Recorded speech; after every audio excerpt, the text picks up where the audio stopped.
The woman appeared in the doorway of the ranch house like a ghost materializing from the snowstorm, her lips blue and trembling, clutching a bundle wrapped in what looked like pieces of her own torn petticoat. Kade Thompson had been stoking the fire in his modest home on the outskirts of Castle Dome, Arizona, when he heard the faint scratching at his door, a sound so weak he almost convinced himself it was just the wind rattling the shutters during this unseasonable January blizzard of 1878. When he pulled the door open, she collapsed forward into his arms, and he caught her just before both she and the baby hit the floor. "Jesus," he breathed, kicking the door shut against the howling wind that had been tearing across the Arizona desert for 2 days now, a freak winter storm that had caught everyone off guard. He carried her to the chair nearest the fireplace, settling her gently while trying to assess the situation. The woman could not have been more than 22 or 23, with dark blonde hair plastered to her skull by melted snow, her simple calico dress soaked through and offering no protection against the bitter cold. But it was the baby that truly alarmed him, so still and silent in its makeshift swaddling. "Is the child alive?" Kade asked urgently, his rough hands hovering uncertainly over the bundle.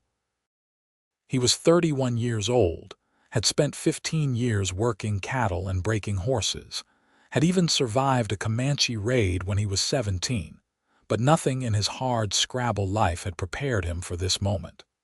The woman's eyes fluttered open, pale green and filled with terror.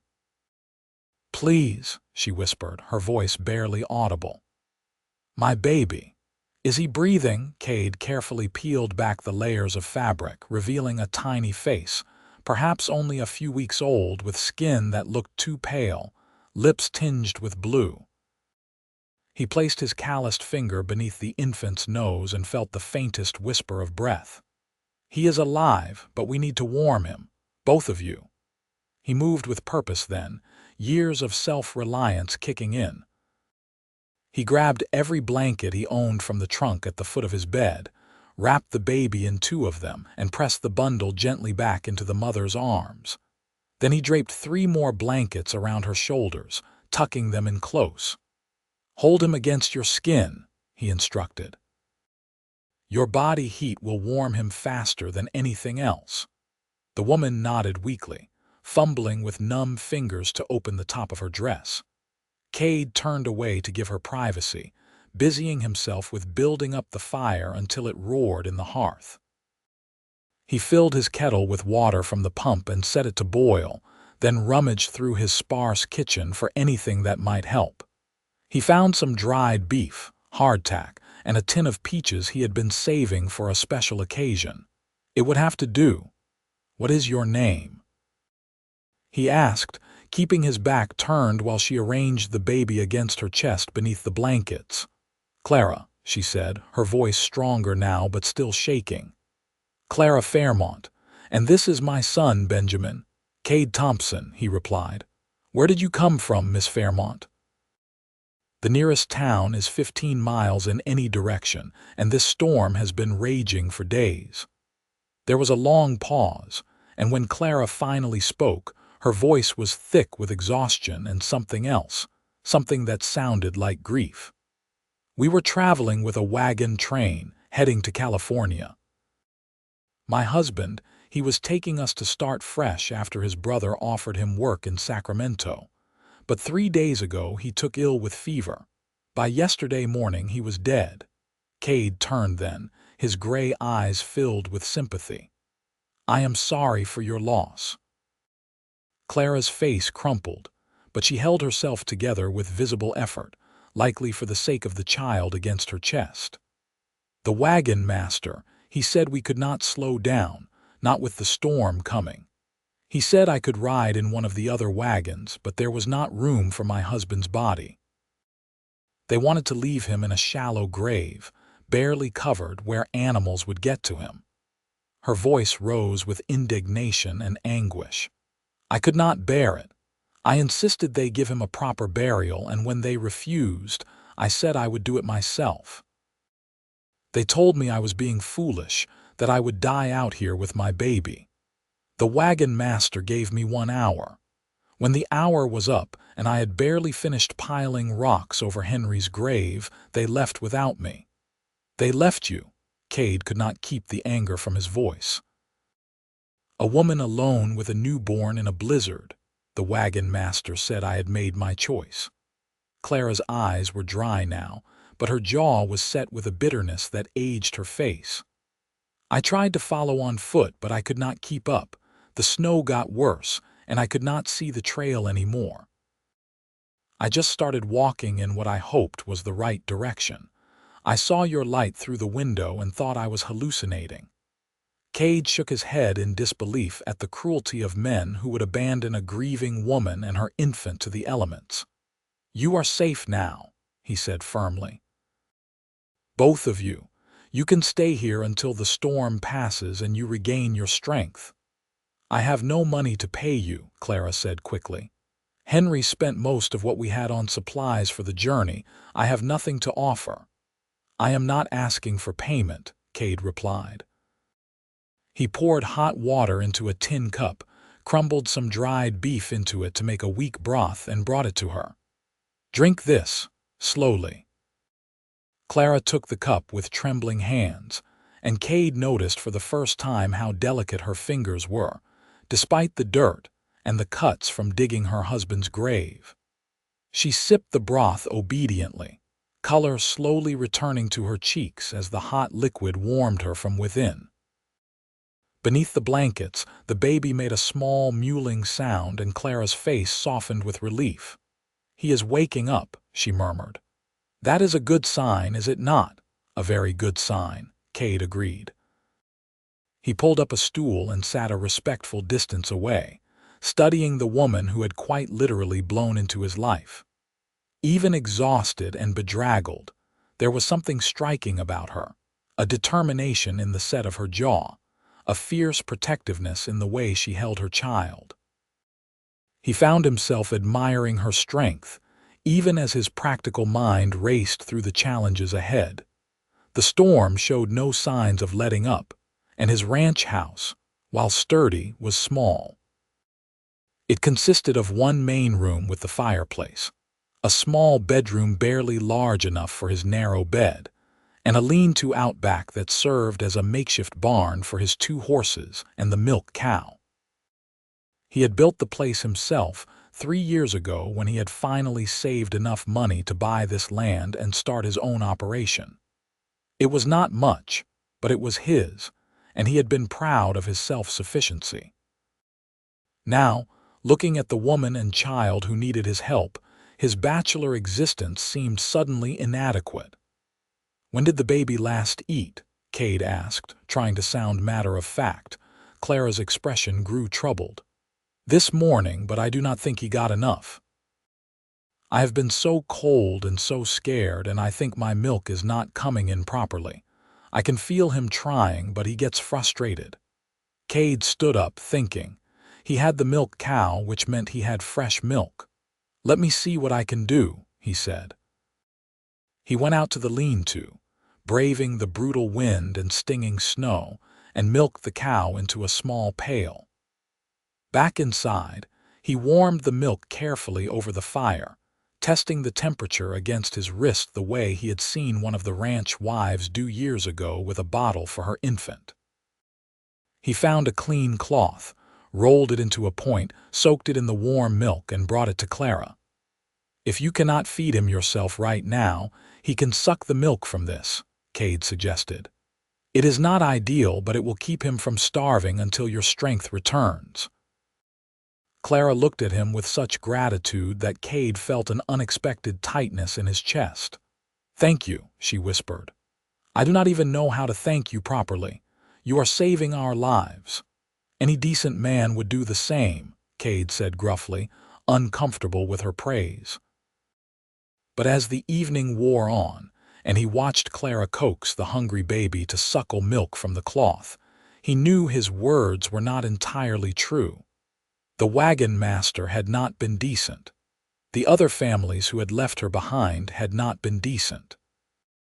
In the harsh landscape of the Arizona Territory, decency was often a luxury people felt they could not afford. Yet here he was, a solitary cowboy who had chosen this isolated life specifically to avoid complications, now playing host to a widow and her infant son. After Clara had eaten some of the canned peaches and a bit of hardtack softened in broth, Kade insisted she take his bed. "You need proper rest," he said when she protested. "I will sleep out here by the fire. It is warmer anyway." Too exhausted to argue further, Clara allowed him to help her into the small bedroom. Kade had never been so conscious of the roughness of his accommodations, the plain blanket on the narrow bed, the lack of any feminine comfort. But Clara seemed to notice none of it, sinking onto the mattress with a sigh of relief and clutching little Benjamin to her chest. "Mr. Thompson," she said as Kade turned to leave, "I truly do not know how I will ever repay your kindness." "Get some sleep, Miss Fairmont," he replied. "We can worry about everything else tomorrow." He closed the door quietly and returned to the main room, settling into his chair by the fire with a blanket pulled over his shoulders.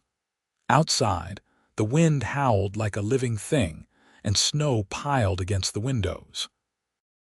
Kade stared into the flames, his mind churning. What was he supposed to do with these unexpected guests? The storm could last another day or even two. After that, Clara would need time to recover her strength. And then what? She had been heading to California, but her husband was dead, and she had no money. The thought of sending her back out into the world alone with an infant made his stomach turn. But what was the alternative? She could not stay here indefinitely. He was a bachelor rancher barely scraping by, and she was a respectable widow in mourning. It would not be proper, and in a small community like Castle Dome, reputation mattered. Already, he could imagine the gossip that would spread once word got out that a woman had stayed at his ranch. Kade shook his head, annoyed with himself for worrying about propriety when survival was at stake. First things first. Get them through the storm, make sure they were healthy and strong, and then figure out the next steps. He was a practical man, good at solving problems one at a time. This would be no different. He must have dozed off at some point because he woke to the sound of the baby crying. The fire had burned low, and pale gray light was filtering through the windows, suggesting morning had arrived. Kade quickly built up the fire again, then heated more milk.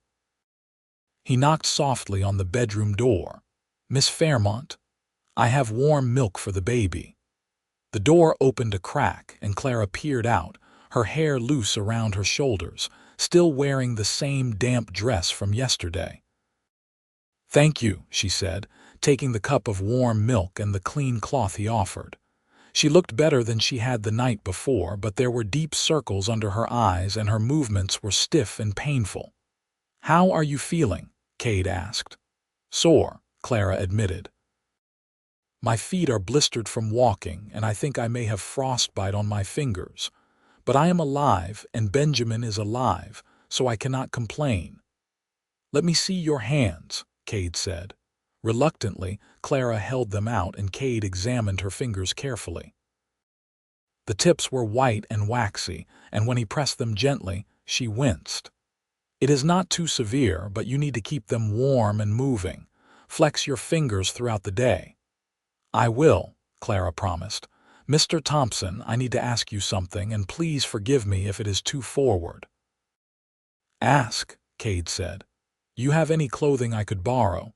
This dress is still damp, and it is the only one I have. Everything else was in the wagon." Kade mentally catalogued his sparse wardrobe. "I have an old shirt and some trousers that might fit you if you cinch them with a belt. They will be too large, but they are clean and dry." "That would be perfect," Clara said gratefully. Kade fetched the clothes from his trunk and handed them through the door, then busied himself making breakfast while she changed. He fried up some bacon and made johnnycakes in the skillet. Simple fare but filling. When Clara emerged wearing his oversized shirt and trousers, her damp dress draped over one arm, Kade had to suppress a smile. She looked like a child playing dress-up, the shirt hanging nearly to her knees, the trousers rolled up multiple times at the ankles. "I know I look ridiculous," Clara said, but there was a hint of amusement in her voice, the first lightness he had heard from her. "You look warm," Kade replied diplomatically. "That is what matters. Here, let me hang your dress to dry properly." He rigged up a line near the fireplace and draped the calico dress over it, taking care to spread it out so it would dry evenly. They ate breakfast in companionable silence, the only sounds the crackling of the fire and the occasional contented gurgle from Benjamin, who was nestled in a nest of blankets in Clara's lap. Kade noticed how carefully she ate, how she savored each bite as though she had not had a proper meal in days. She probably had not, he realized. Traveling with a wagon train, caring for a newborn, nursing a dying husband, there would have been little time or energy for her own needs. "The storm is still going strong," Kade observed, glancing at the window where snow continued to fall in thick sheets. "Looks like we are stuck here for at least another day." "I am sorry to be such a burden," Clara said quietly. "You are not a burden," Kade said firmly. "This storm would have me trapped here regardless. At least now I have company." Clara looked at him thoughtfully. "Do you live here all alone? No wife or children, just me," Kade confirmed. "I have 3 ranch hands who work for me, but they live in town and only come out when there is work to be done. With the storm, they are probably holed up at the saloon or the boarding house." "It must get lonely," Clara said. Kade shrugged. "I chose this life. I like the quiet, the independence. No one to answer to but myself." "I thought I wanted adventure," Clara said softly, looking down at her baby. "When Henry proposed this move to California, I was excited. Our life in Missouri was so ordinary, so predictable. I thought crossing the country would be thrilling. But now Henry is dead, I have nothing, and I do not even know what I am going to do." The catch in her voice made Kade's chest tighten again with that unfamiliar ache. "You do not have to figure everything out today," he said gently. "Focus on healing and taking care of your son. The rest will come." Clara nodded, blinking back tears. "You are very kind, Mr. Thompson. Much kinder than I have any right to expect from a stranger. Please call me Kade. And you have every right to expect basic human decency, Miss Fairmont, though I am sorry you have not always received it." "Then you must call me Clara," she replied with a small smile. As the day progressed, Kade found himself hyper-aware of Clara's presence in his home. She was quiet and unobtrusive, spending most of her time in the bedroom with Benjamin, but knowing she was there changed the entire atmosphere of the house. He caught himself tidying up, sweeping the floor, arranging things just so, behaviors that would have seemed absurd 2 days ago. When Clara emerged to hang the baby's soiled cloths to dry, Kade found himself watching her from the corner of his eye, noticing the graceful way she moved despite her exhaustion, the tender way she hummed to the baby. By afternoon, Kade realized he needed to address a practical problem. The baby needed a proper place to sleep. Clara had been holding Benjamin constantly, but she could not do that forever. She needed to rest properly, and the baby needed a safe, warm place to lie down. Kade studied his limited space and resources, formulating a plan. "Clara," he said, startling her from her thoughts, "I am going to build something. It is going to make some noise, but try to ignore it." "Build what?" she asked curiously. "You will see," Kade replied. He went out to the lean-to again, this time to retrieve his carpentry tools and some lumber he had stored there. Over the years, he had accumulated scraps of good wood, always thinking he might find a use for them someday. Today was that day.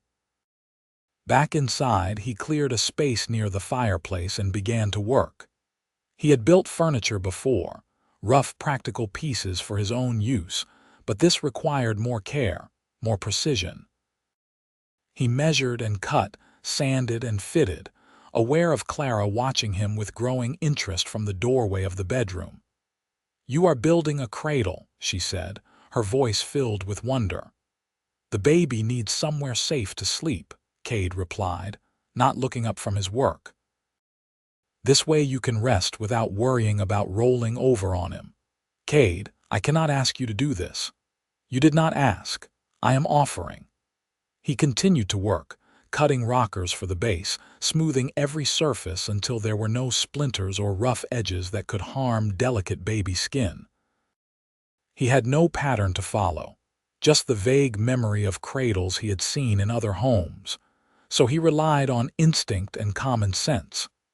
It needed to be sturdy, well-balanced, with sides high enough to keep the baby secure but low enough for Clara to reach in easily. As the afternoon wore into evening, the cradle took shape. It was simple, unadorned but solid and functional. Kade carved small ventilation holes in the sides for airflow and sanded everything a second time to be absolutely sure it was smooth. Finally, he rubbed the wood with a bit of oil to bring out the grain and protect it. Clara had come to sit in the chair by the fire, watching him work with an expression he could not quite read. "That is beautiful," she said when he finally set down his tools. "It is just a cradle," Kade said, suddenly self-conscious. "No," Clara said firmly. "It is more than that. You made it with your own hands for a child you do not even know. That makes it precious." Kade cleared his throat, unsure how to respond to such earnest gratitude. "Let me line it with some blankets to make it soft," he said instead. Together, they arranged the blankets to create a cozy nest inside the cradle. Then Clara gently placed Benjamin inside, and they both held their breath, waiting to see if he would fuss. But the baby simply yawned, stretched his tiny fingers, and settled into sleep with a contented sigh. "Look at him," Clara whispered, her face glowing with maternal love. "He looks so peaceful." Kade felt an unexpected surge of pride at having created this small haven for the child. He positioned the cradle right next to the bed so Clara could reach it easily during the night, then stepped back to admire his handiwork. "Thank you," Clara said, and this time when their eyes met, something passed between them, a connection that went deeper than mere gratitude.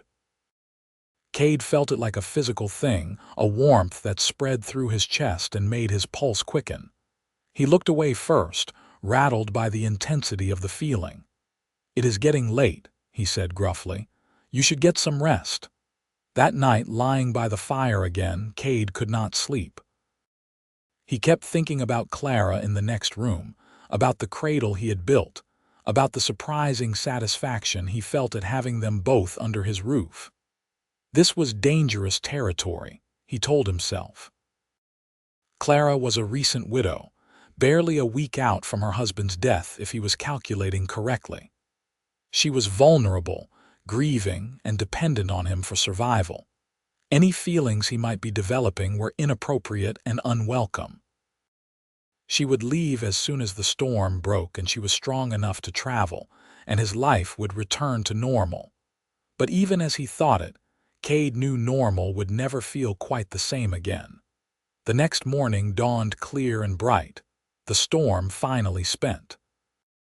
Kade woke to sunlight streaming through the windows and the smell of coffee. Confused, he sat up and saw Clara at the stove, moving carefully as she tended a pot. "You should not be up," he said, getting to his feet. "I needed to do something useful," Clara replied. "You have done so much for us." "The least I can do is make breakfast." Kade wanted to argue, but the determined set of her jaw told him it would be futile. Instead, he went outside to assess the storm damage. Snow had drifted against the buildings in huge piles, and icicles hung from the eaves like crystal daggers. His horses and cow were fine, hungry but unharmed. He fed and watered them, then shoveled a path from the house to the lean-to. When he came back inside, Clara had breakfast waiting: coffee, fried eggs from his small supply, and more Johnny cakes.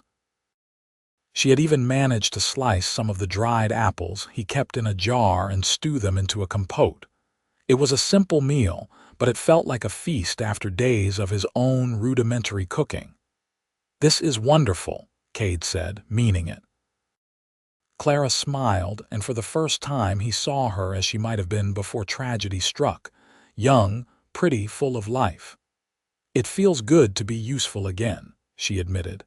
"These past few days I have felt so helpless." "You survived a blizzard on foot with a newborn," Kade pointed out. "That is the opposite of helpless."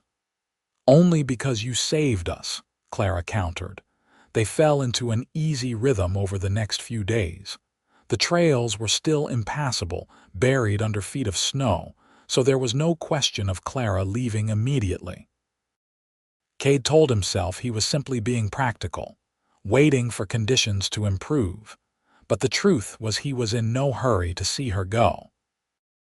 He enjoyed her company, the way she hummed while she worked, the sound of her voice when she talked to Benjamin, the conversations they had in the evenings by the fire. Clara told him about her life in Missouri, growing up as the daughter of a schoolteacher, marrying Henry Fairmont when she was 19. "He was a good man," she said one evening, her voice tinged with sadness but also acceptance. "Not passionate or romantic, but steady and kind." "I thought that was enough for a good marriage." "Was it?" Kade asked. Clara considered the question. "I suppose I will never know. We only had 3 years together, and I spent much of it pregnant or caring for Benjamin. Henry was excited about California, about the opportunities there. He talked about buying land, maybe starting a freight business with his brother. He had so many plans." She paused, looking into the fire. "But he is gone, and those plans died with him." "What about your plans?" Kade asked. "What do you want?" Clara looked startled, as though no one had ever asked her that before. "I do not know," she admitted. "I suppose I want what most women want: a safe home, enough to eat, a good future for my son. Beyond that, I have not let myself think too far ahead." Kade understood that. In the West, survival was often a day-to-day proposition. Long-term planning was a luxury. As the days passed, Kade noticed Clara growing stronger. The color had returned fully to her cheeks, her frostbitten fingers had healed, and she moved with more energy and confidence. She had taken over most of the cooking and kept the house tidier than it had ever been under his bachelor care. Benjamin was thriving too, growing plumper and more alert, his cries stronger and more demanding when he was hungry. Kade found himself increasingly drawn to both of them. He would catch himself making excuses to stay in the house longer, to delay his morning chores just so he could have coffee with Clara. He carved a small rattle for Benjamin from a piece of wood and filled it with dried beans, delighting in Clara's pleased reaction when he presented it. He started thinking about improvements he could make to the house: a proper bedroom that could be added on, a bigger kitchen, things that made no sense for a man living alone. One week after Clara's arrival, Kade saddled one of his horses and rode into Castle Dome. The town was small, just a main street with a general store, a saloon, a boarding house, and a handful of other businesses, but it was the center of the local ranching community. Kade needed supplies, but he also needed to think, to get some distance and perspective on the situation developing at his ranch. The general store was run by Maud Peterson, a shrewd woman in her 50s who knew everything about everyone. Her eyes lit up with curiosity when Kade entered. "Kade Thompson," she said warmly. I was wondering if you had survived the storm. We did not see hide nor hair of you for over a week." "I am fine," Cade said. "Just snowed in. I need some supplies." He handed her a list. More coffee, flour, sugar, some fabric, needles and thread, and a few other items. Maud's eyebrows rose as she read the list. "Fabric and sewing supplies. Since when do you sew, Cade?" Cade felt his ears heat. "I am just stocking up," he said evasively.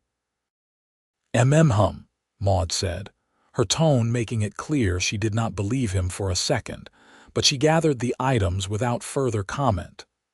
As she wrapped them, she said conversationally, "There has been talk about that wagon train that came through just before the storm.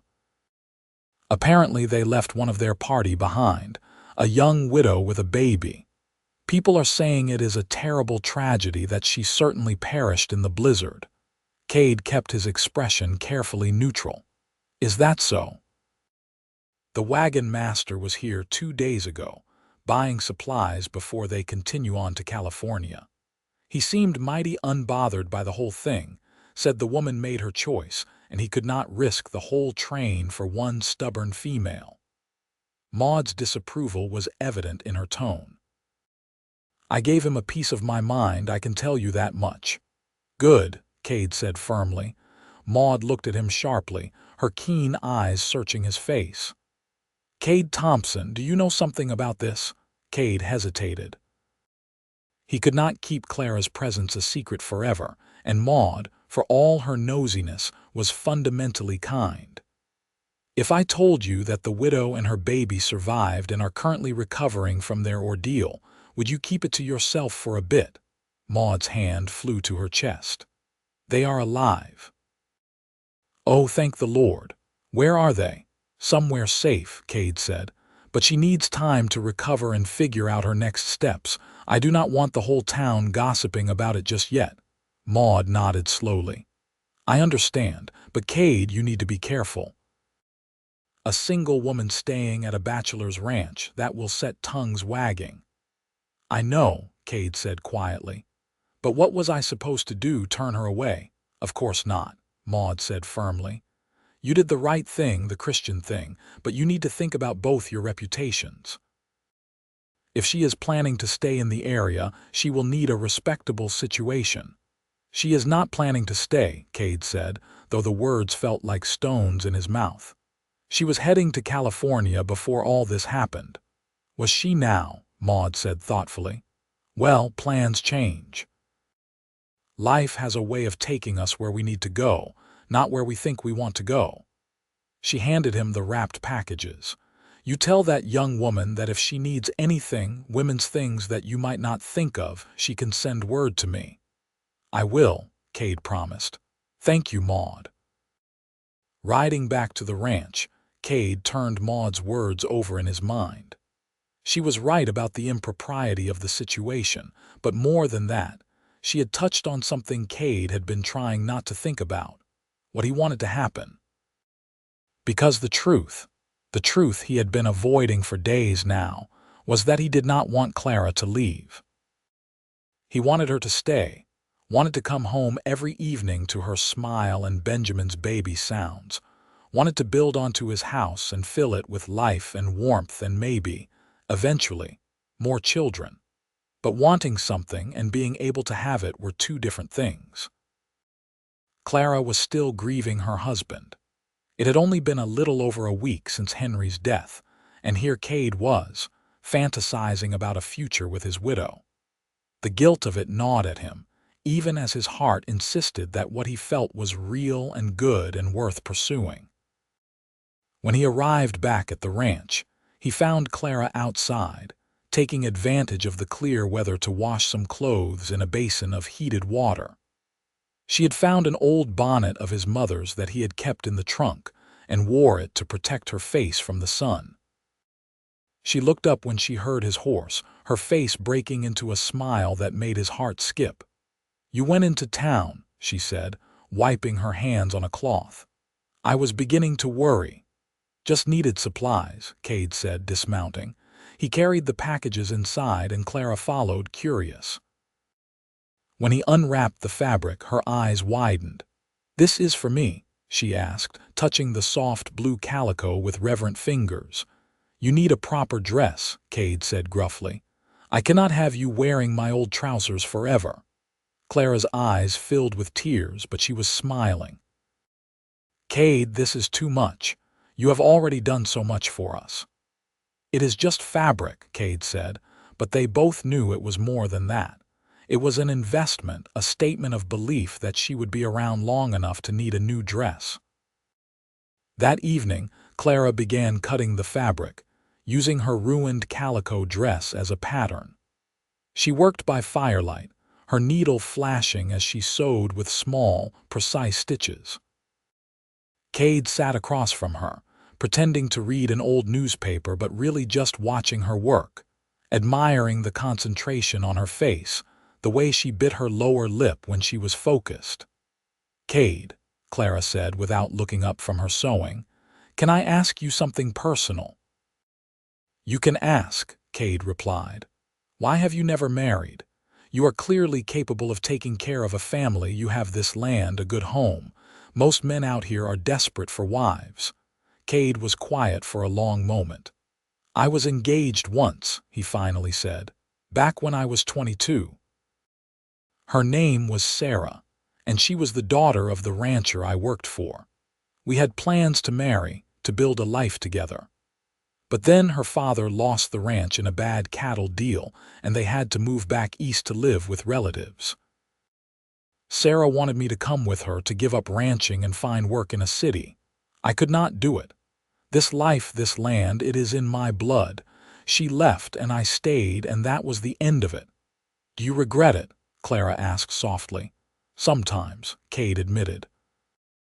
"Mostly I regret not trying harder to find a compromise, some way we could both have what we needed. But I also think it showed that what we had was not strong enough to weather hardship. If she could not accept who I was, what I needed, then maybe we were not meant to be together." "That is a lonely philosophy," Clara observed. "Maybe," Kade said. "But I would rather be alone than be with someone who wants me to be something I am not." Clara nodded thoughtfully, returning to her sewing. "Henry never asked me to be anything other than what I was," she said. "But he also never asked what I wanted, what I dreamed about. It was always his plans, his dreams. I just went along because that is what wives do." She paused, then added quietly, "I do not want to live like that again." The words hung in the air between them, heavy with meaning. Kade felt his pulse quicken. Was she saying what he thought she was saying? Or was he reading too much into an innocent comment? Before he could formulate a response, Benjamin woke with a cry, and the moment was broken. Clara set aside her sewing and went to tend to her son, leaving Kade alone with his racing thoughts. Over the following days, something shifted between them. The conversations became deeper, more personal.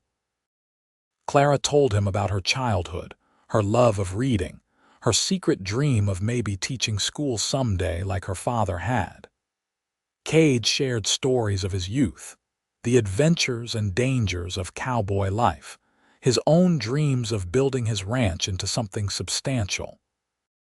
They developed small routines and rituals, morning coffee together before Kade went out to do chores, Clara presenting him with some small improvement to the house when he came back in, evenings by the fire talking until the flames burned low.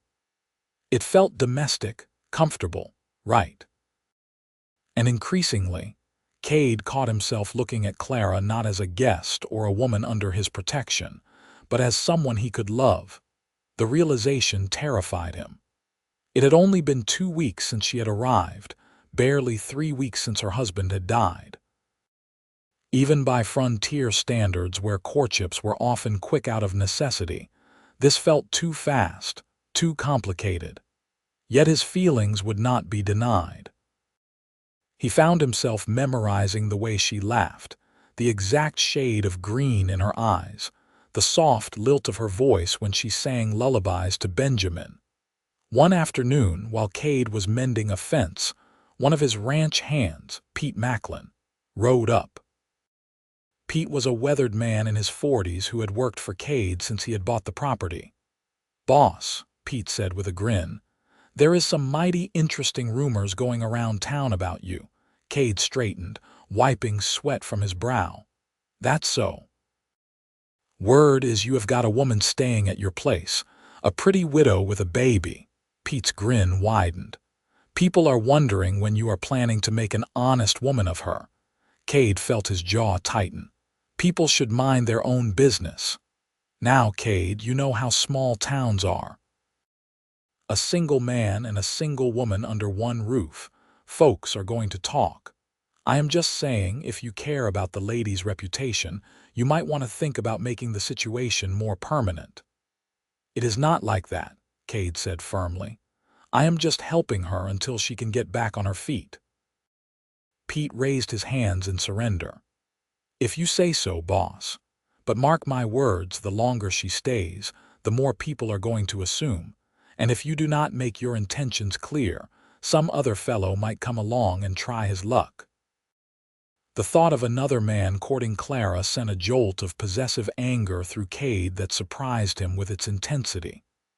"There is work to be done," he said curtly. "Are you here to help or just gossip?" Pete laughed good-naturedly. "I will help. Just giving you fair warning, that is all." As they worked together repairing the fence, Kade could not shake Pete's words from his mind. He had been so focused on his own internal struggle, his own guilt about his growing feelings, that he had not fully considered the external pressures. Clara's reputation could be damaged by staying at his ranch unchaperoned, and Pete was right that eventually some other man would take notice of her. She was young, pretty, and would be seen as a good potential wife. The thought of her marrying someone else, leaving his ranch to build a life with another man, was physically painful. That evening, Kade was quieter than usual, and Clara noticed. "Is something wrong?" she asked as they sat down to dinner. "Clara, we need to talk about the future," Kade said, setting down his fork. Her face went pale. "You want me to leave?" "No," Kade said quickly, then paused. "I mean, that is not what I am saying exactly. I just need to know what your plans are. The trails are clear now. You have recovered your strength. I am not trying to rush you, but people in town are starting to talk, and I do not want your reputation damaged." Clara looked down at her plate. "I have been thinking about that too," she admitted. "I know I cannot stay here forever, but I have nowhere to go, Kade. No money, no family, no prospects. Henry's brother in California does not even know Henry is dead, much less that I am stranded here. And even if I could get word to him, I do not know if he would take me in. He barely knew me. What about your own family? My mother died when I was 16. My father passed 2 years ago. I have a sister in Ohio, but we have not spoken in years. She disapproved of my marriage to Henry, thought I was settling for someone beneath me." Clara laughed bitterly. She would probably enjoy knowing she was right. Kade reached across the table and took her hand, the first time he had deliberately touched her beyond the necessary physical contact of that first night. Her fingers were small and warm in his, and he felt that same electric connection he had felt before. "You have options," Kade said carefully.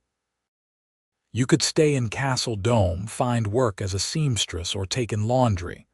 Maud Peterson at the general store might know of respectable situations." "Is that what you want?" Clara asked, her green eyes searching his face. "For me to go live in town?" This was it, the moment of truth.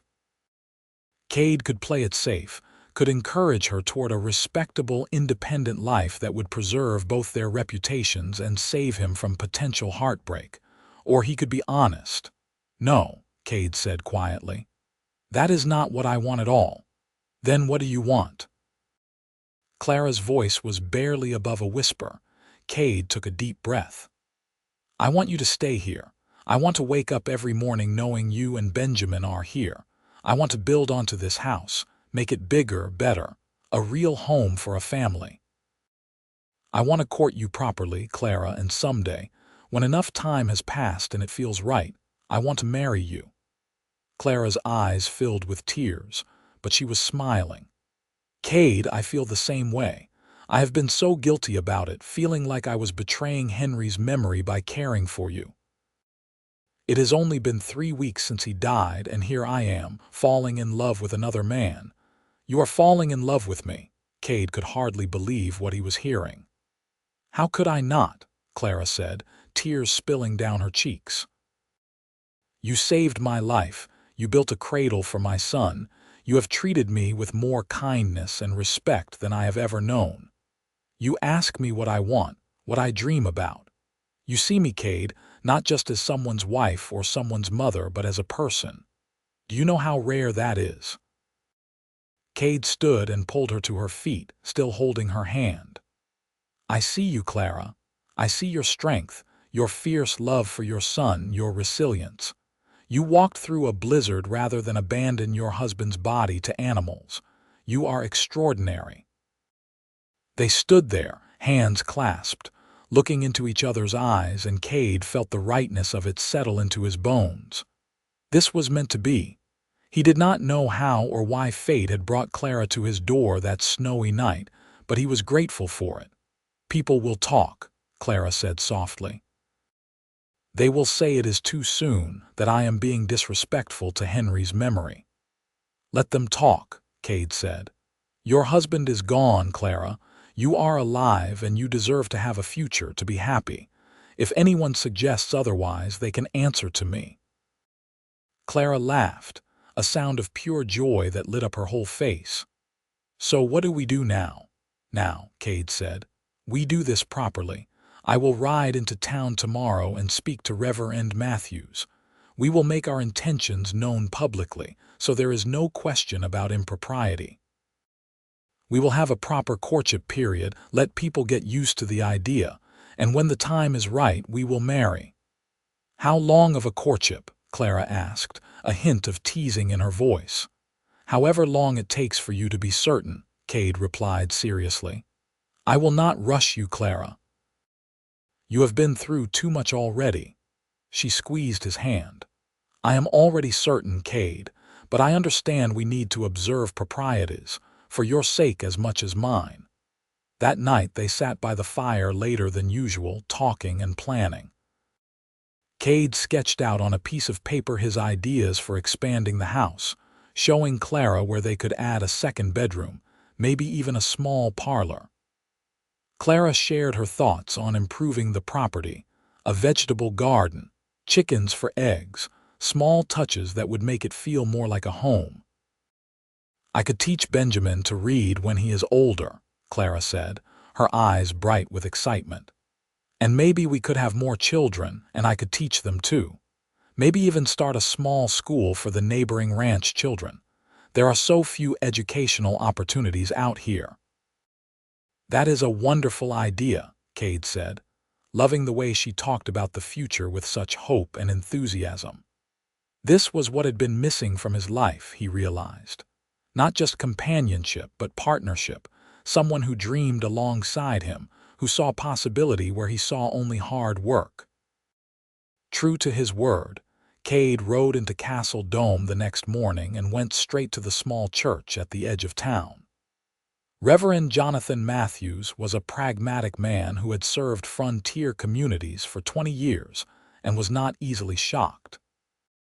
"So the widow survived," he said when Cade explained the situation. "Thank the Lord. And you want to court her?" "Yes, sir," Cade said. "I know the situation is unusual given how recently her husband passed, but my intentions are honorable." Reverend Matthews studied him with shrewd eyes. "I believe you, son. And I suspect this young woman needs stability and security more than she needs a year of mourning. But here is what we are going to do. You bring her and the baby to church this Sunday.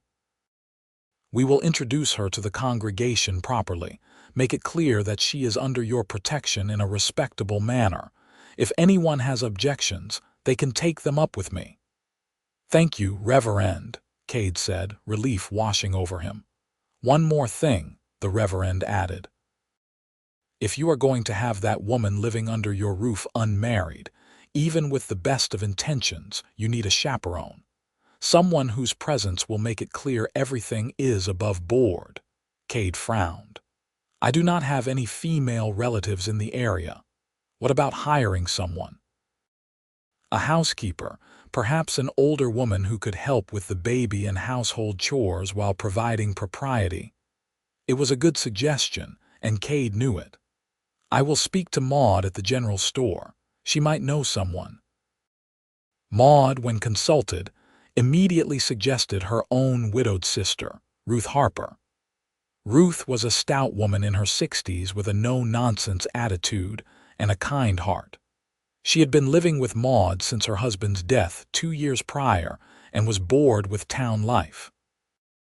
I would love to help, Ruth said when Kade explained the situation. A ranch would be a nice change of pace, and I do miss taking care of a household. Plus, I have raised 5 children of my own, so I know my way around a baby.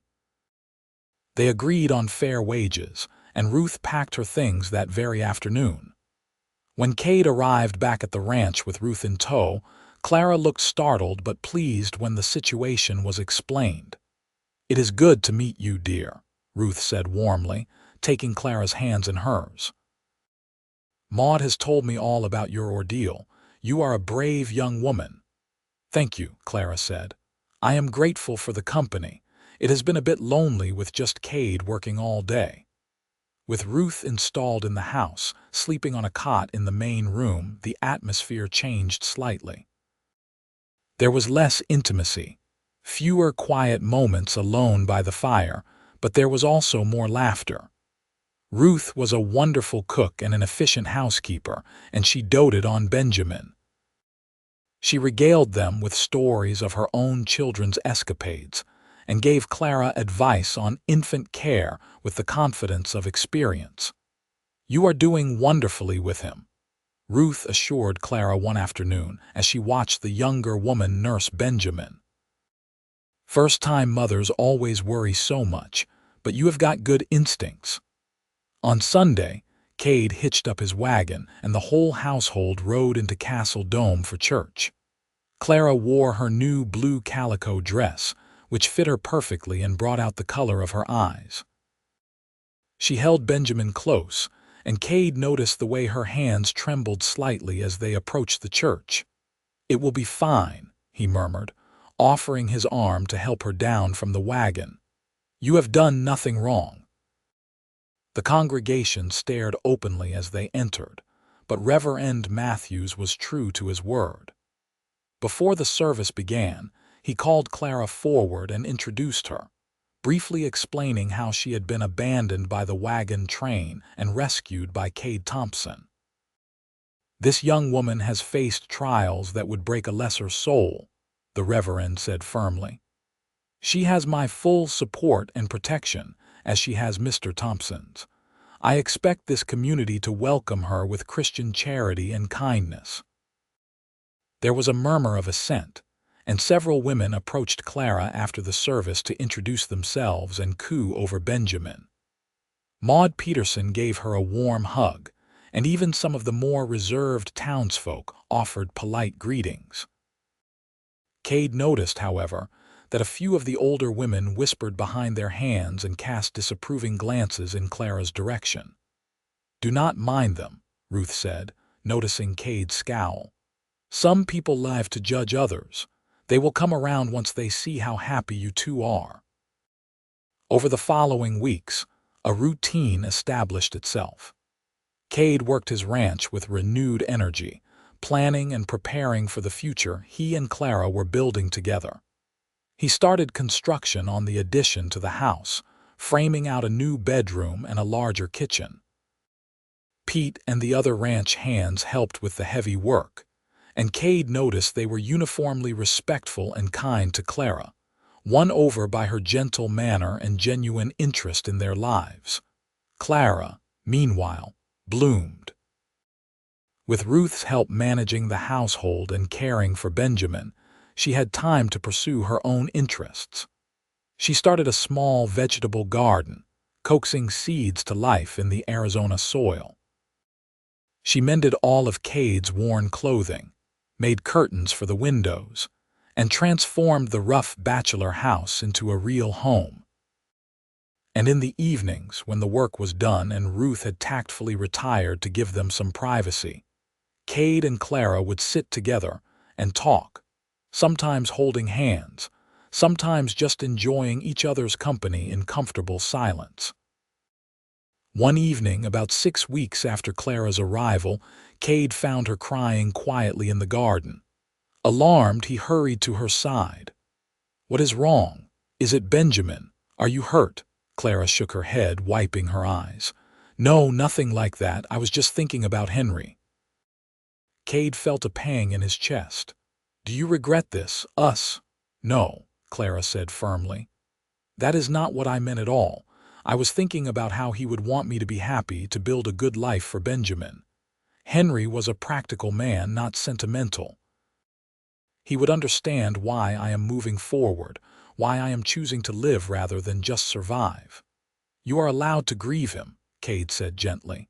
"Loving me does not mean you have to forget him or stop mourning what you lost." "I know," Clara said, "but I am ready, Kade. I am ready to fully commit to this life, to our future together. I do not want to wait anymore." Kade's heart began to race. "Are you saying what I think you are saying?" Clara took his hands in hers.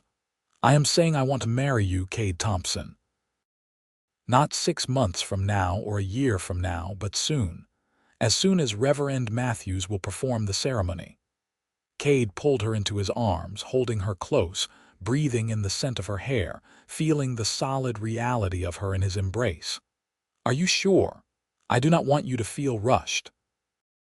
"I am sure," Clara said, pulling back to look into his eyes. "You are the best man I have ever known.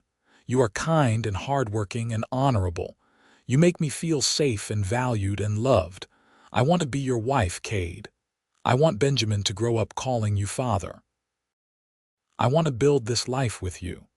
"Then yes," Kade said, his voice rough with emotion. "Yes, I will marry you, Clara Fairmont. I will spend the rest of my life making sure you never regret this choice." They told Ruth that evening, and the older woman clapped her hands in delight. "Finally!" she exclaimed.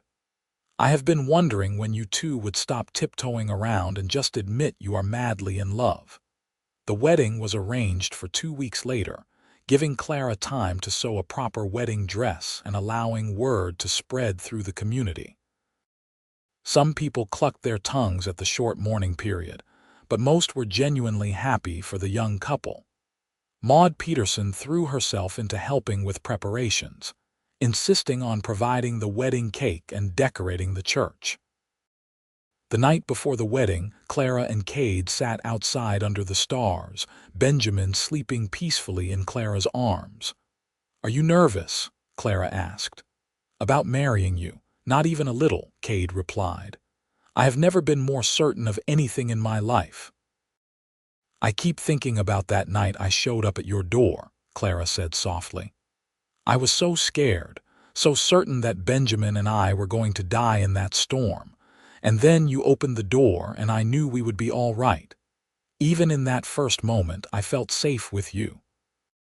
"You were shivering so badly I could hear your teeth chattering," Kade remembered.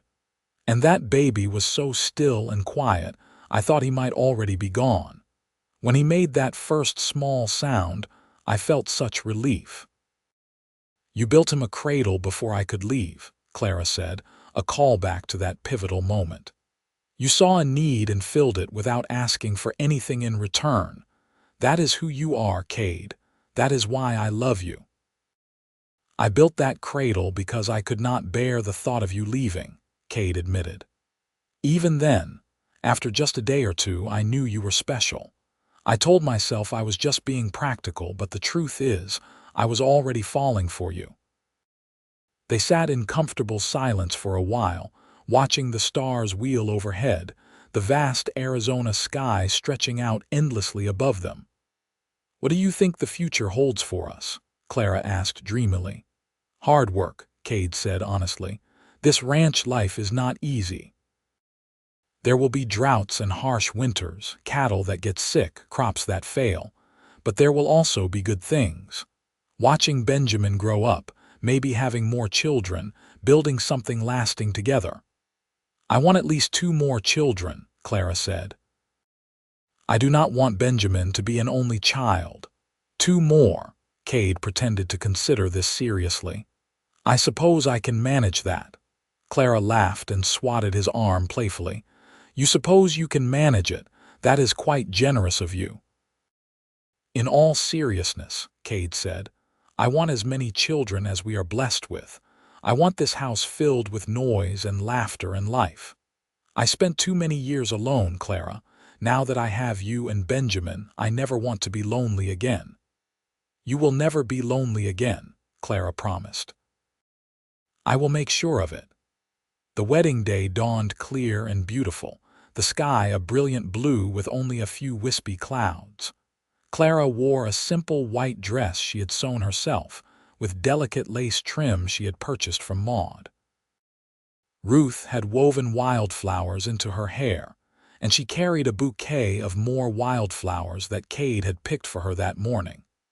The church was packed with townspeople and neighboring ranchers, all curious to witness this unusual union. As Kade stood at the altar waiting for Clara to walk down the aisle, he felt a moment of overwhelming gratitude. So many things could have gone differently.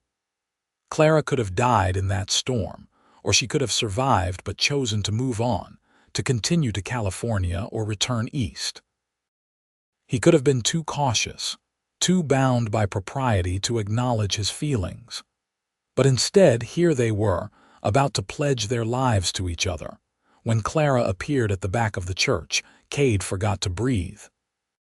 She was radiant, her face glowing with happiness, and when her eyes met his across the crowded church, she smiled with such pure joy that his throat tightened with emotion. She walked toward him slowly, Benjamin in Ruth's arms in the front pew, and when she reached his side, Kade took her hand and squeezed it gently. "You look beautiful," he whispered. "You look nervous," Clara whispered back with a hint of amusement. "Terrified," Kade admitted. "But only because I am so happy."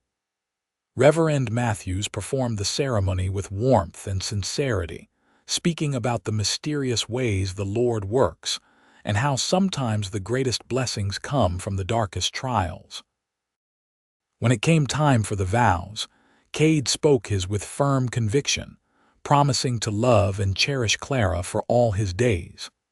Clara's voice was softer but no less certain as she made her own promises. When Reverend Matthews pronounced them husband and wife, Kade kissed Clara gently, mindful of their audience but unable to completely restrain his joy. The congregation burst into applause, and several of the older women dabbed at their eyes with handkerchiefs. The reception was held at the boarding house, with food and drink provided by the community. There was music and dancing, and Kade waltzed with his new wife while Ruth held Benjamin and beamed at them like a proud mother. Several people approached to offer their congratulations, including Pete Macklin, who shook Kade's hand vigorously. "I am happy for you, boss," Pete said sincerely. "You deserve this." As the afternoon wore into evening and the celebration continued, Kade and Clara slipped away, eager to begin their married life. Ruth had agreed to keep Benjamin for the night, giving the newlyweds some privacy. When they arrived back at the ranch, Kade swept Clara into his arms and carried her over the threshold, making her laugh with delight. "Welcome home, Mrs. Thompson," Kade said, setting her gently on her feet. "It feels good to say that," Clara said, wrapping her arms around his neck. "Mrs. Thompson, Clara Thompson, I like it." They stood there in the quiet house, holding each other, the magnitude of what they had done settling over them. They were married now, committed to each other for life, and the future stretched out before them full of possibility. "I love you," Kade said simply. "I love you too," Clara replied. "Thank you for saving me, for giving me and Benjamin a home, for loving us." "Thank you for stumbling into my life," Cade countered. "You saved me too, Clara. I just did not know how much I needed saving until you were here." That night, they consummated their marriage with tenderness and joy, discovering each other as husband and wife. And later, as they lay tangled together in the darkness, Clara traced patterns on Cade's chest and talked about their dreams for the future. "I want to make this the best ranch in the territory," she said. "I want people to know that the Thompsons are honest and hardworking and successful." "We will," Cade promised. "Together, we can do anything." The years that followed were challenging but rewarding. Cade expanded his cattle operation, and Clara's vegetable garden grew into a productive enterprise that supplied not just their household but several families in Castle Dome. Benjamin thrived, growing into a sturdy, curious toddler who followed Cade around the ranch like a shadow. And when Benjamin was 2 years old, Clara gave birth to twin boys, which surprised and delighted them both. "Twins," Cade said in wonder, holding the two tiny bundles in his arms while Clara rested after the difficult delivery. "I did not even know twins ran in either of our families."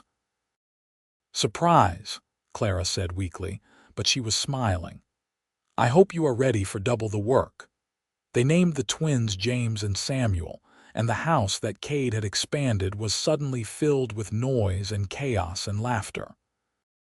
Ruth stayed on as a permanent member of the household, helping Clara manage the 3 boys and the endless work of the ranch.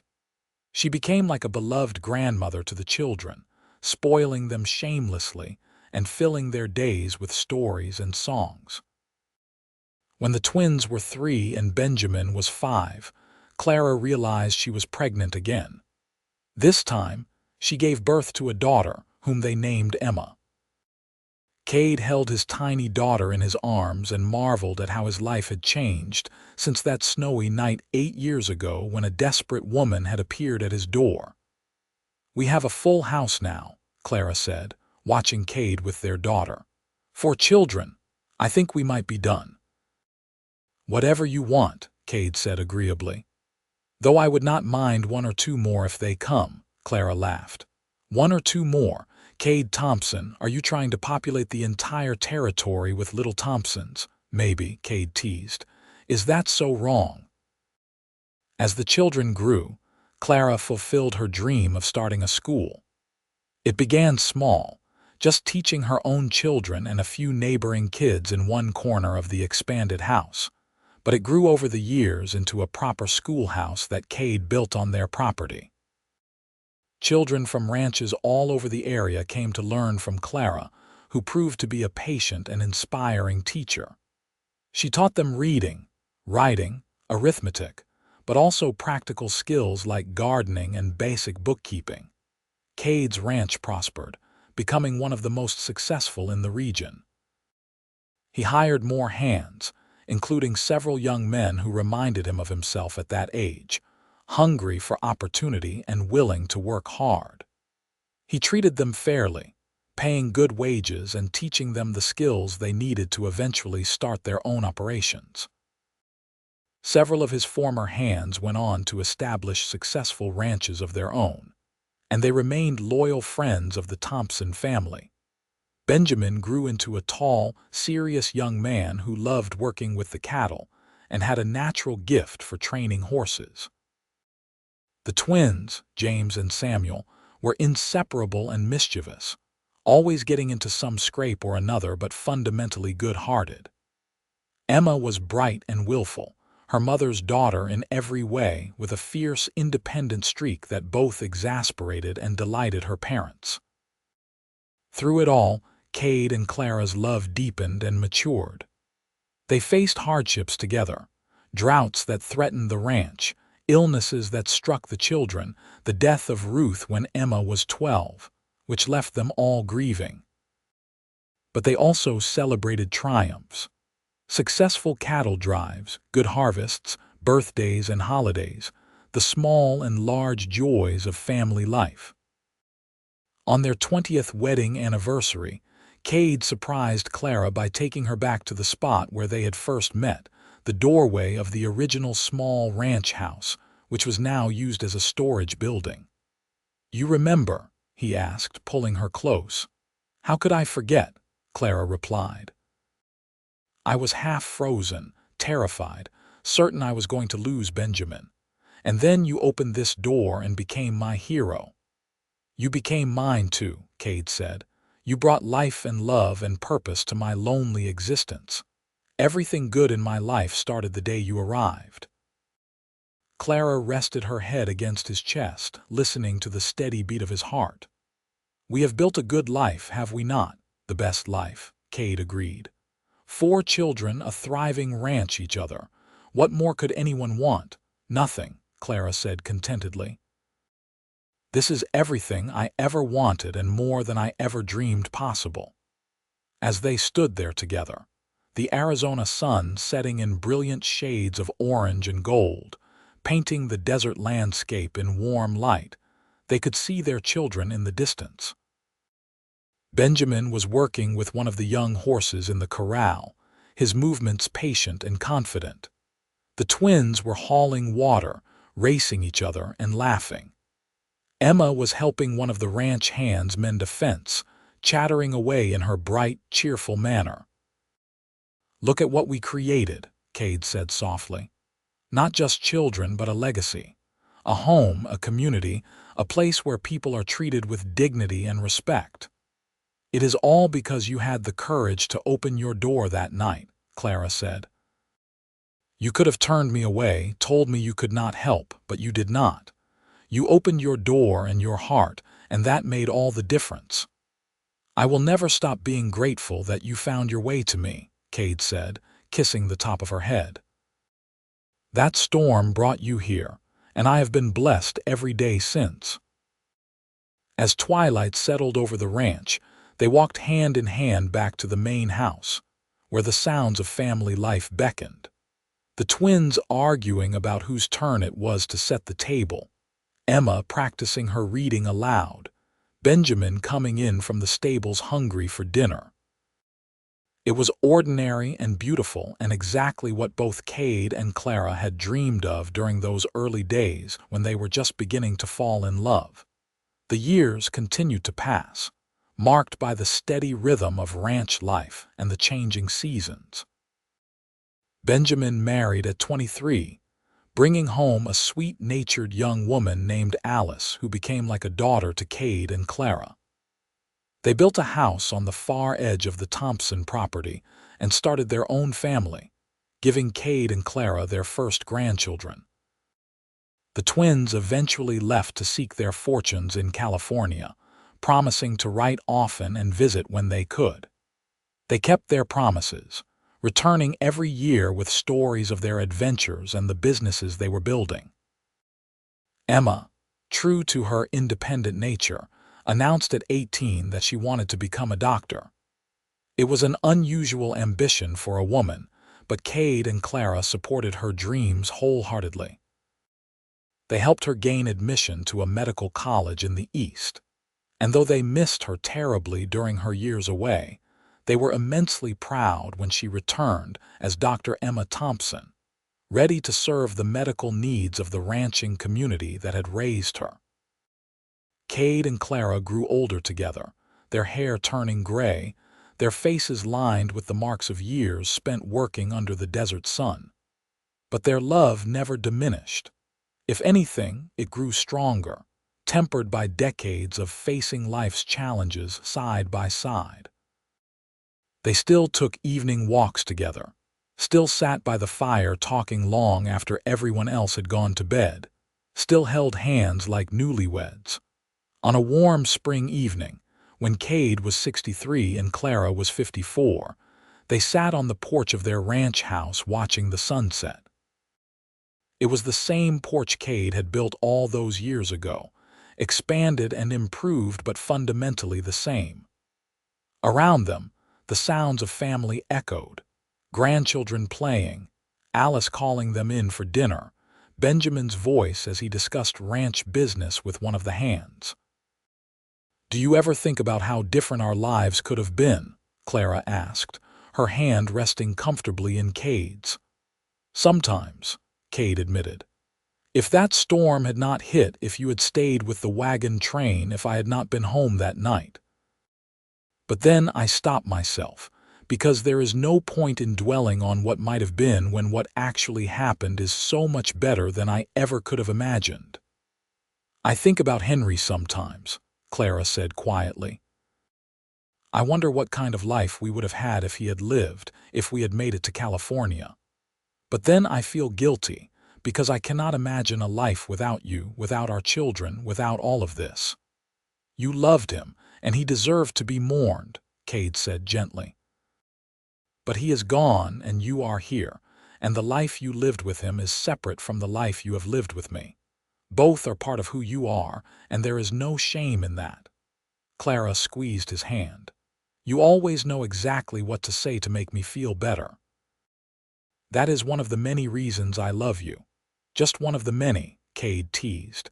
"I should hope there are dozens of reasons." "Hundreds," Clara said firmly. "Thousands, even. I could spend the rest of my life listing all the reasons I love you, and I still would not run out." "Then I suppose you better get started," Cade said with a smile. Clara laughed, that same joyful sound that had captivated him all those years ago. "You are kind, brave, generous, patient, hardworking, honest, loyal, and you have excellent taste in wives." "That last one is particularly important," Cade agreed solemnly. They sat in comfortable silence as the sun dipped below the horizon, painting the sky in brilliant colors. This was their favorite time of day, when the work was done and the family was gathered, when they could simply be together and appreciate the life they had built. Grandma, Grandpa, one of their granddaughters, a bright-eyed 5-year-old named Charlotte, came running up to the porch. "Mama says dinner is ready, and we are having your favorite, Grandpa, beef stew." "Well, we better not keep everyone waiting," Cade said, standing and offering his hand to Clara to help her up. His joints were stiffer now than they used to be, and Clara sometimes struggled with headaches, but they were both in good health for their ages. Dinner was a lively affair, the table crowded with family, voices overlapping as everyone shared their news from the day. Cade looked around at the faces of his children and grandchildren, at his beloved wife presiding over the chaos with amused patience, and felt a deep sense of contentment. This was what mattered: family, love, legacy. After dinner, when the dishes had been cleared and the younger children had been put to bed, Cade and Clara retreated to their bedroom. It was a comfortable room, furnished with pieces Cade had built over the years, decorated with small touches that reflected Clara's taste. On the dresser sat the first gift Cade had ever given her, a small wooden box he had carved during their courtship, inlaid with pieces of different colored wood to create a simple pattern. Clara picked up the box, running her fingers over its smooth surface. "You remember making this?" "I remember agonizing over it," Cade said.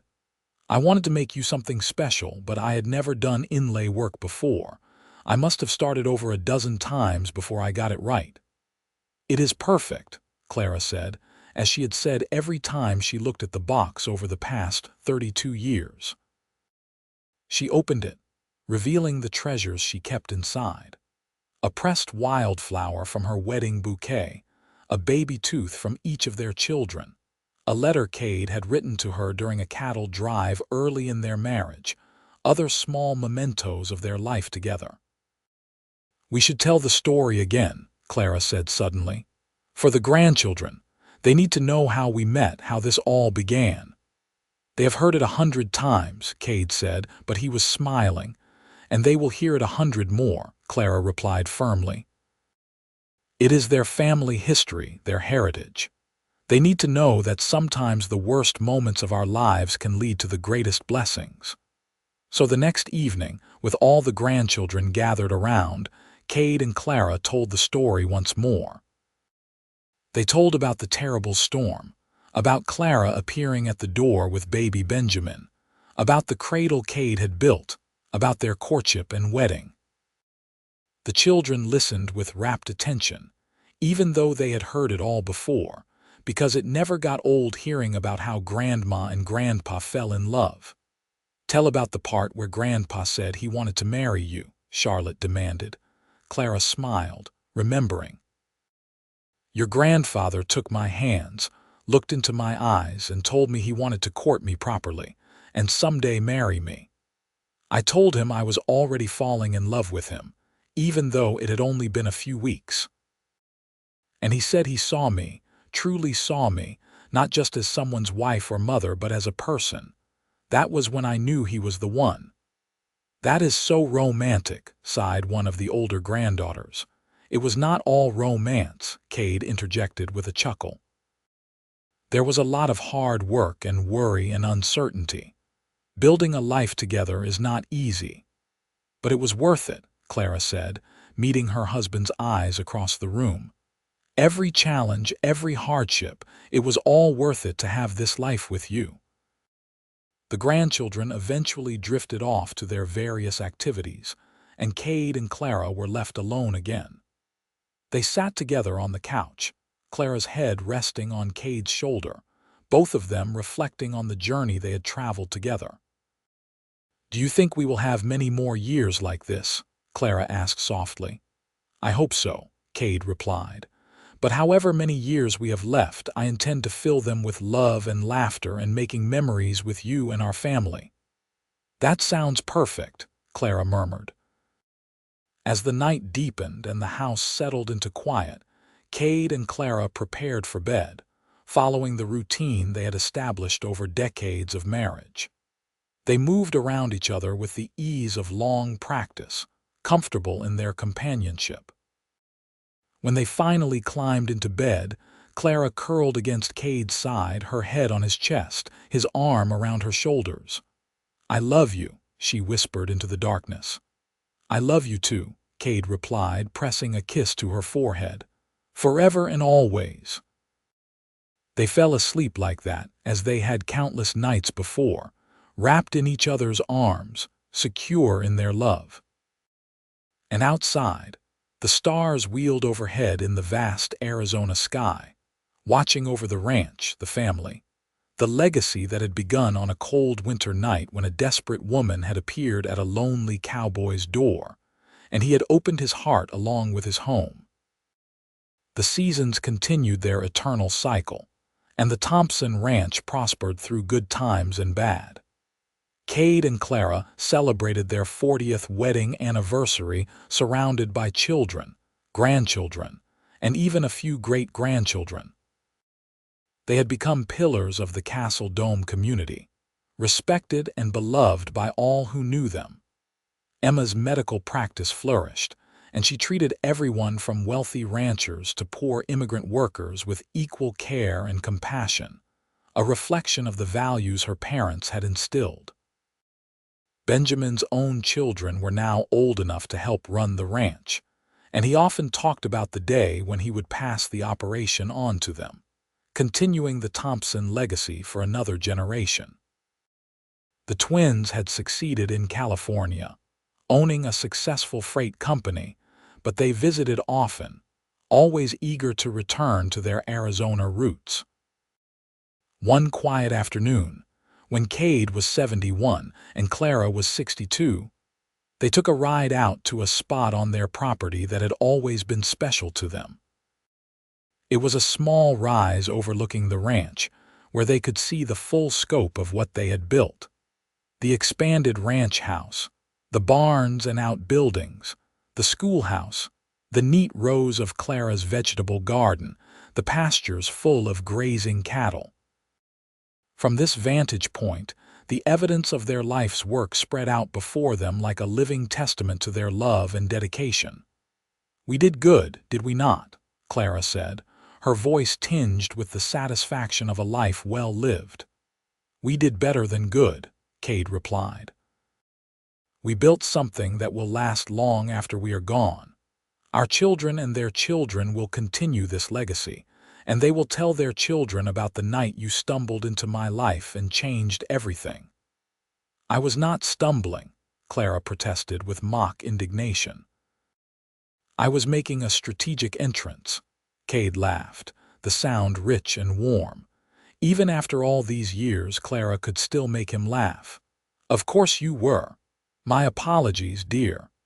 They sat there for a long time, holding hands and watching the life of the ranch unfold below them. They saw Benjamin teaching his eldest son how to work with a particularly stubborn horse. They saw Alice hanging laundry while keeping an eye on the younger grandchildren playing nearby. They saw the ranch hands going about their tasks with the competence that came from years of experience working Thompson land. "You have any regrets?" Kade asked suddenly.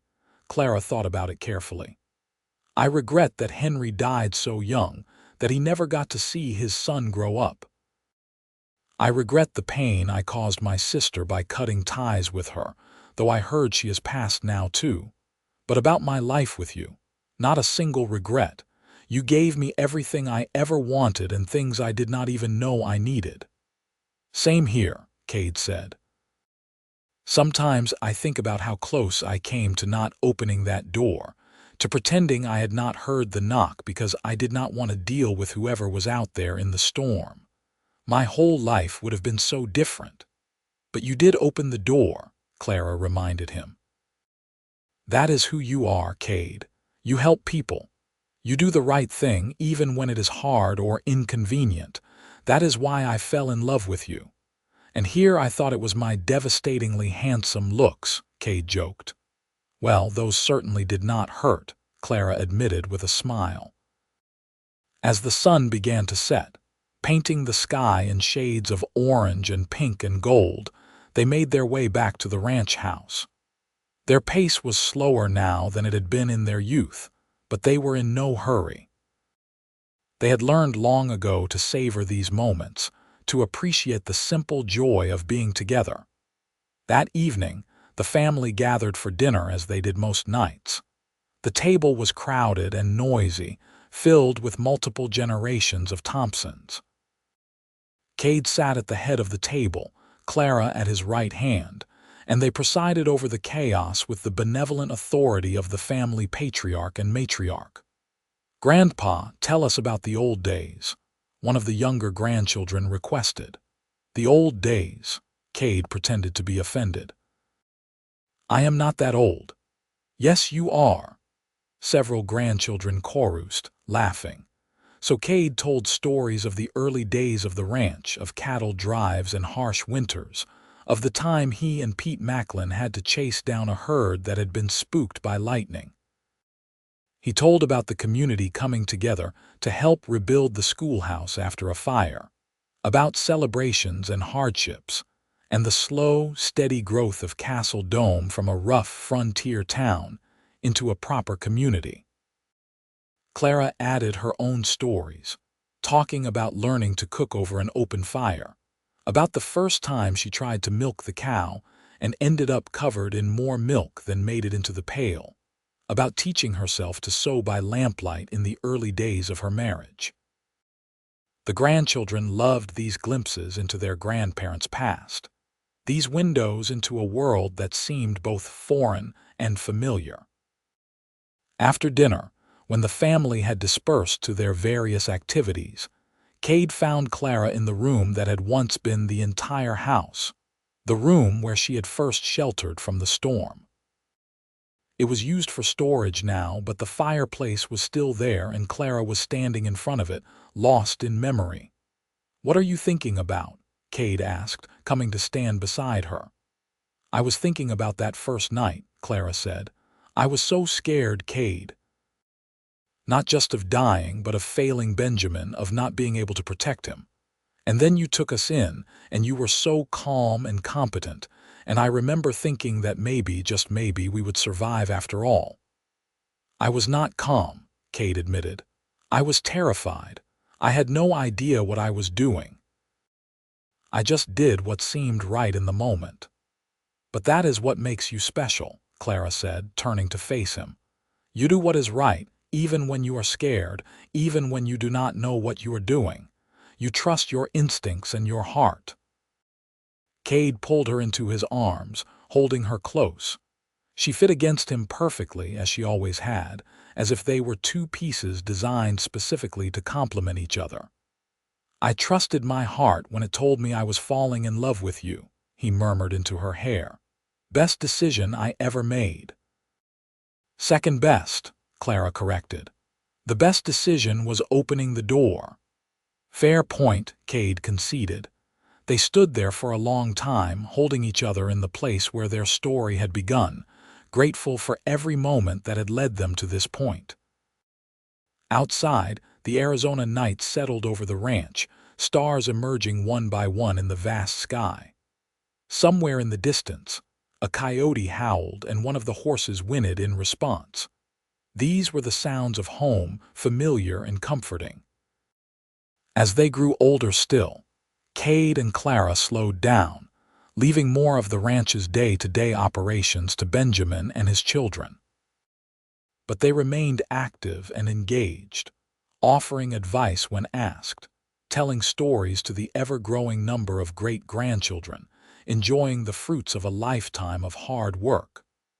On their 50th wedding anniversary, the entire family gathered for a massive celebration. People came from all over the territory, former ranch hands and their families, students Clara had taught, business associates and friends.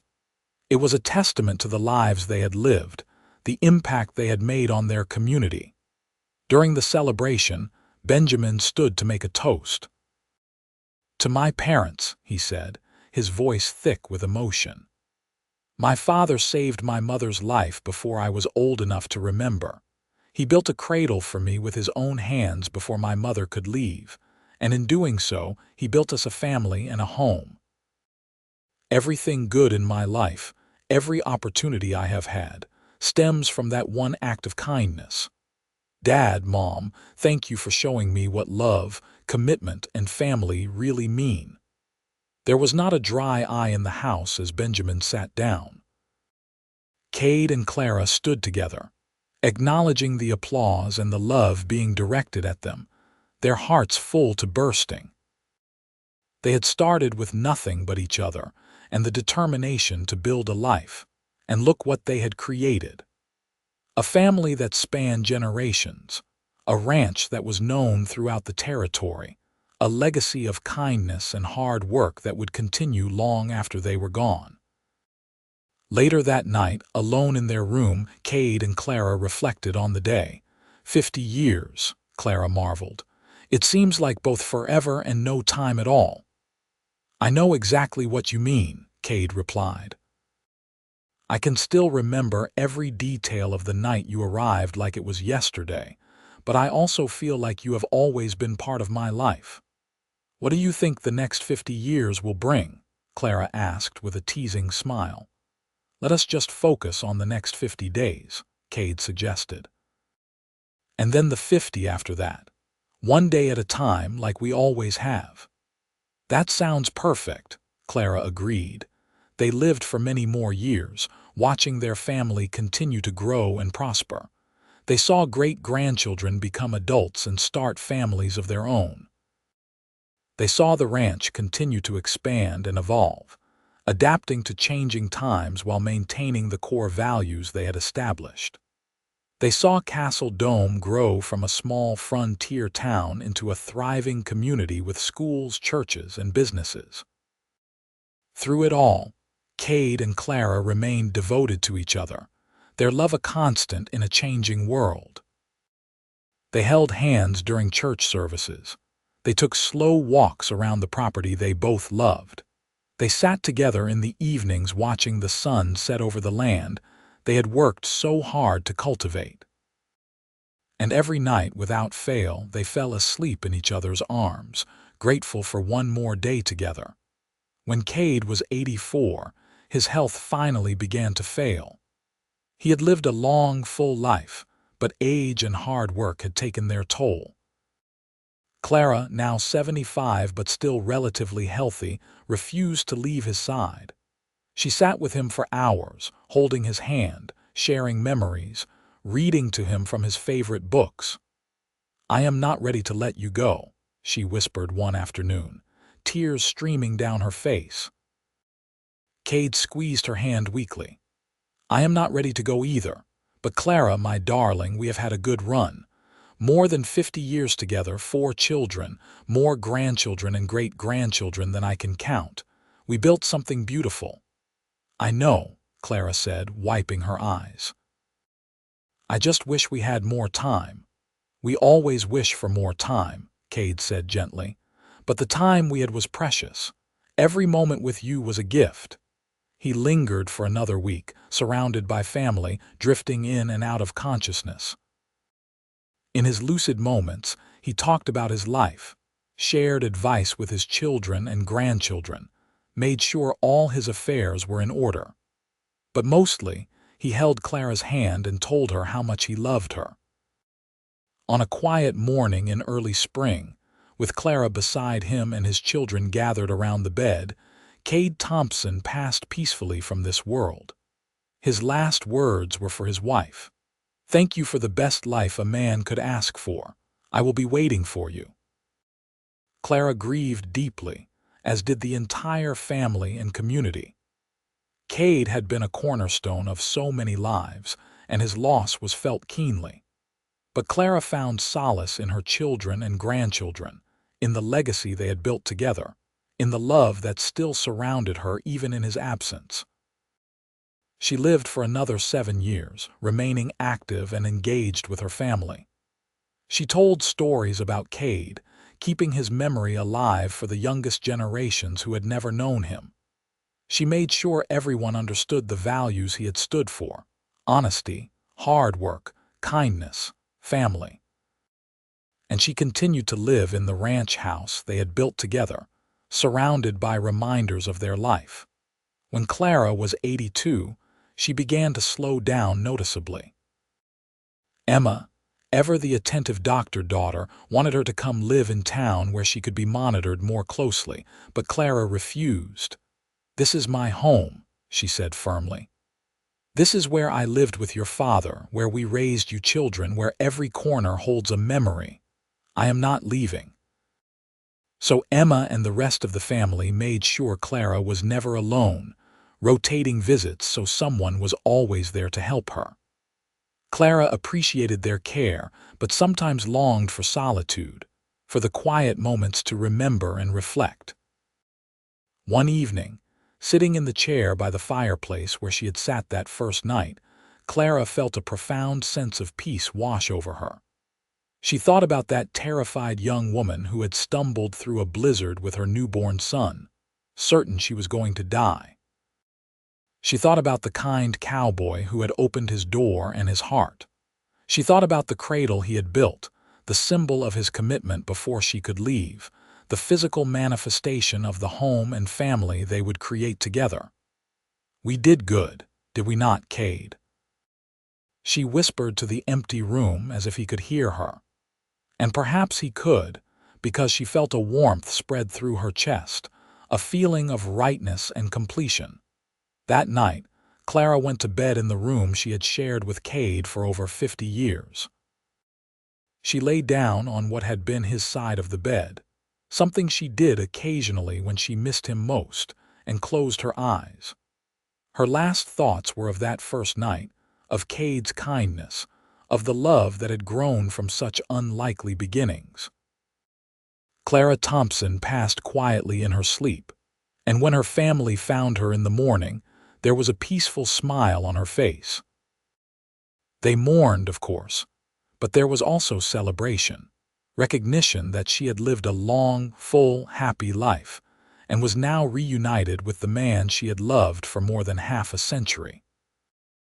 The ranch continued under Benjamin's stewardship, and then his children's, generation after generation maintaining the Thompson legacy. The story of Kade and Clara became family legend, told and retold at gatherings, a reminder of where they all came from and the values they were meant to uphold. The old cradle that Kade had built that first week, the cradle that had started it all, was carefully preserved. It had rocked Benjamin and then his siblings, then countless grandchildren and great-grandchildren. It became a family treasure, a tangible link to the past, and a symbol of the love that had built the Thompson dynasty. And in Castle Dome, Arizona, the Thompson Ranch stood as a testament to what could be built when kindness meets opportunity. When two people choose to face life's challenges together, when love is nurtured and protected and allowed to grow. The woman had shown up shivering with a newborn, and the cowboy had built a cradle before she could leave. In doing so, they had built a legacy that would endure for generations. A family united by love and strengthened by the values of hard work, integrity, and compassion. Their story, which had begun in desperation and fear on a cold winter night, had bloomed into something beautiful and lasting, proving that sometimes the best things in life come from the most unexpected circumstances, and that opening your door and your heart to someone in need can change not just their life, but your own, in ways you could never imagine.